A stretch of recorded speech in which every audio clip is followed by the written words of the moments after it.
লাল লাল ঝাল ঝাল কচু দিয়ে চিকেন কারি। সরষের তেলে তেজপাতা পেঁয়াজ কুচি, পেঁয়াজটা একটু ভেজে চিকেনটা দিয়ে চিকেনটা কিছুক্ষণ ভেজে নেব। চিকেনের থেকে তেলটা ছেড়ে দিলে তার মধ্যে দিয়ে দেবো পেঁয়াজ, আদা, রসুন, কাঁচা লঙ্কা বাটা, গরম মশলা বাটা, জিরে, ধনে গুঁড়ো, কাশ্মীরি লঙ্কার গুঁড়ো, পরিমাণ মতো নুন দিয়ে চিকেনটা ভেজে নেব। এরপর একটি টমেটো কুচি, কেটে ধুয়ে রাখা কচু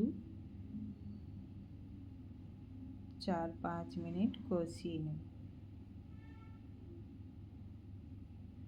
এরপর জল দিয়ে পরিমাণ মতো আর একটু নুন দিয়ে ঢাকা দিয়ে কচুটা সিদ্ধ করে নেব। ব্যাস, একটু ঝোল ঝোল করেই নামিয়ে নেব। ইয়াম্মি ইয়াম্মি কচু দিয়ে চিকেন কারি রেডি।